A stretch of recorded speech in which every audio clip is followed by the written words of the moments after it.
What's up, everyone? It's your boy Tony Ortiz here, back again with another This Week in Brave Exvius for February 1st, 2023. And I don't know what else to say, guys, but it's the fourth, fifth, sixth, I don't know how many weeks in a row it's been, where there's really not a whole lot to talk about. So we're probably going to be in for another short one. It is the first of the month, though, so we are live on the day when we have our monthly bulletin updates. So we'll talk about that a little bit later. But let's dive into the units from this week and, talk about how again we're getting beloved characters from a beloved franchise with zero upgrades and almost no use in any content whatsoever. So we're getting Bart's from JP and Krill. This Krill, for some of you or who are maybe younger out there, this Krill is from Final Fantasy V. It is not the Krill from Final Fantasy XIV. Um, Although they may be interconnected, I don't want to spoil anything. You're going to have to play Final Fantasy XIV for that bit of lore. But basically, all you need to know about these two units is that neither one's really useful whatsoever. Some of their gear's okay, but that's it. So definitely don't pull on them. I don't even really feel like it's worth wasting time talking about them. But one thing we did get, though, is we got an NVA awakening for X-Death here. So if you have your 5-star X-Deaths from back in the day, you can upgrade him. And it's important because he is another meteor user. So just like Awakened Onion Knight before him and Golbez before him, he is a pretty good unit for just absolutely destroying whatever is in front of you, as long as it can get hit by meteor. Now, some DVs coming soon will try to get in your way of using meteor. Um, but you will have the ability to sort of get around that. There's a couple different tactics you can use for certain bosses if they're of a certain type and so on. I won't go further into it than that, but it's very safe to go ahead and level this up if you have um, increased level. What are they called? The little Cactuar guys that overlevel. It's pretty safe to overlevel a unit like X-Death or Golbez because the extra stats actually greatly benefit what they do, because every point of MP is more damage.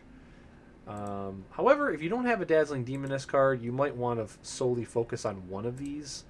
If you don't have this card or multiple copies of this card, this is what really makes them way better in global, is that we have a card that just dumps 500 flat MP onto a unit. And like, if you go over to the equipment, equip screen, and you filter by MP, you'll notice that the most flat MP you can get on a single item is a limited time item from Valentine's Day, which should be being rerun soon, but you can see it's 214 here. And even from weapons, you're looking at, like a 150. There's probably a weapon that has a little bit more than this. We'll sort real quick just to show you like what we're looking at here. So like instrument, you're gonna have to click a combine. So for like rod and sword, you're looking at 150, 100 maximum. So a card that gives 500 flat is just like is just huge, and it's been rerun a few times as well. So even if you didn't pull this card on the first opportunity, hopefully you picked it up on the first rerun. Hopefully you picked it up on the second rerun. When the first rerun happened, I had already had one copy, and I actually made the case for getting a second copy. It's in a previous Week in Brave Exvius video, and I believe it's when the first rerun happened from that week. And the reason I strongly recommended getting it on the rerun is, even if you had a first copy, is that cards were kind of capping at this level. Like there was no way they were going to make any vision cards this good or close to this good for a while, until the next major level of power creep, which who knows when that's going to be in global. And also because with this card having this MP, we knew these NVAs were coming, and a lot of content was going to be able to be easily double Golbez or double X-Death or one of each, or Awaken Onion Knight you can even throw there. We know Carlette is coming at some point. She also has the same mechanic with the Meteor spell. So if you don't have one of these, definitely pick up one if they rerun it again. You might have to wait till anniversary at this point for a rerun, but hopefully you have at least one of these. And if you don't have one, I'm sorry. But it's still worth upgrading your Golbez. What you'll want to try to do is secure an Oliveira card, and that's close. You know, it's as close as you're going to get to this. But you know, what happens is they have this spell here. It has to be upgraded. Where did I go right by it? Where? Oh, it's in Magic. So they have this spell called Meteor, and you can see that it does consumes MP times 100 and deals that much damage. Magic based, but it's physical damage, so it can be imbued, but that means that anything that has like immunity to physical you have to get rid of that first, or else you won't be able to do damage to this. So in the upcoming DV, there's going to be one of the bosses is immune to physical, so you'll have to do some trickery to get rid of that immunity, but then you'll still be able to blast it with meteors if you ever want to. So if you're familiar with the way Aerith, or I think there's one or two other units that had this similar kind of ability, but it's on an elemental lock spell like Holy or something. Same concept, but even better. So definitely take your X deaths out of storage and go all the way up and get yourself this Awakened X Death and get his Meteor upgraded. He also can imperil, I believe, something. I'm trying to find it. I don't know where it is, but he has an imperil for, I believe it's swords. Where is it?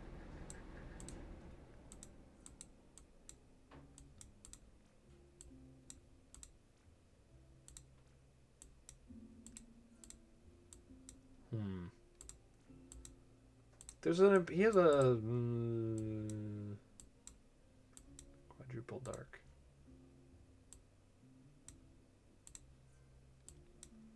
I thought he had a sword imperil. Is it on his base attack? No. Ooh, maybe it's his LB.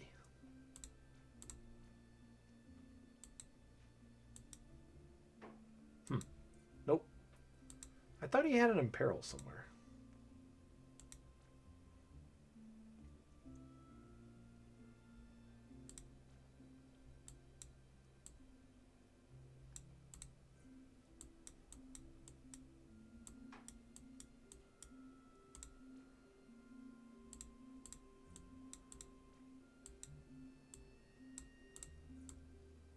Well, I'm not sure where it is, but I think there's a way to imperil swords with him, which means that he brings his own weapon imperil, which Golbez doesn't do. I don't know where it is. I'll try to find that later. But yeah, definitely upgrade this guy. Okay. So that's that. What do we have in the Vortex? We have a daily fight. We have a boring farming event, which is the same as every other farming event. I think there's only 3 boxes. I think I've already even opened all of them without even trying. I've done like no energy restoring. Yeah, I've already opened all of it. There's some weapons, whatever. There are free crowns for Ferris. If you do all these 3 stages, it's pretty easy. Bring your upgraded X Death and your Gilgamesh here to break, and your Barts to imbue wind, and then 2 people that can chain that are in Final Fantasy V, which is literally anybody with Blue Wave or Scarlet Wave, and then you just chain and finish, and you win. Pretty easy. Nothing to write home about at all. And then there's an exploration where you just walk around and pick up a few items, and that's it. That's the whole week. We're done. Absolutely nothing else coming out. Came out this week. But since we are here and we're doing the show, we may as well real quick just go over the February monthly bulletin. So popping this open. Crest Pass this month is the standard Crest Pass, nothing special. Clash of Wills, next boss. Aquatic and Insect, 2 of the 3 rarest killer types that we have in the pool, along with Plant, I think, is the other super rare one. Fire, Ice, and Light should be pretty easy. There's nothing in here to indicate that the boss heals itself or that it is going to punish you for using a certain type of damage. So this should mean that you're able to bring your 2Bs and A2s. Should be able to bring your Roberta, which has Overkiller buffs for both of these and has one of the better fire imbues. You'll probably be able to squeeze in Ice Team that does a pretty good job here as well with Ayaka and Frivia and the Sweets card. So this is probably one of the easier terms of weakness sets that we could get. Now, you might get stretched thin on Aquatic Killer and Insect Killer. So again, if you don't have Roberta, the new X-Death caps Aquatic for free. However, no morale scaling on him. Um, who has an Aqua Killer buff? Nickel? I don't even remember. But yeah, you'll probably want to look through your units and try to find Aqua Killer. Sylvie will do Insect, I believe. Yeah, Sylvie does Insect. However, she doesn't get any use out of her Thunder or Earth skills here. So if you bring her, she's probably going to have to double as your Provoker, and she's not going to be contributing much else than that. But look for Chizuru to do a lot of damage here as well. She also, I believe, has an Insect ability. She's imbuable. You're probably going to be looking at a clash with like Chizuru, Roberta, a Magic Tank. Says it uses a variety of magic attacks, so I'll probably use Cecil. A lot of people out there will probably use Chow. And then from there, you're just going to take your best DPSs and make sure you have decent breaks. But I don't see this one being that difficult again. I think that they learned their lesson from December, and they're not going to like go super hard in the paint on a very challenging boss, even on stage 3 of the season going forward, at least until the next big power creep where we have Deosis and we have Anniversary following shortly thereafter. So. All right, and then Dark Visions is coming. We're going to JP 29 and not 28. We're skipping 28. We did skip a Dark Visions last year, so it was kind of always I always expected them to skip a Dark Visions at some point, and the time has finally come. They're skipping 28. So we're going straight into the Shadow Corrupted Machine. It's a Machina, and I believe it is going to be fire, water, and something else. Wind, maybe? Yeah, fire, water, and wind. It's pretty. I did pretty okay for off the top of my head. But yeah, so shouldn't be too bad. There's lots of fire in the game right now. The only problem is you don't have a very good you don't have like a super good AoE imbue. Or well, not imbue, but over like an overbuff. Do you have one with water? Nickel has the upgraded single target one. That's like 150. I think the problem is you don't have like a whole lot of buffs that are over 100 for those elements. Right? So like Sylvie's I have to hit the shift button up here.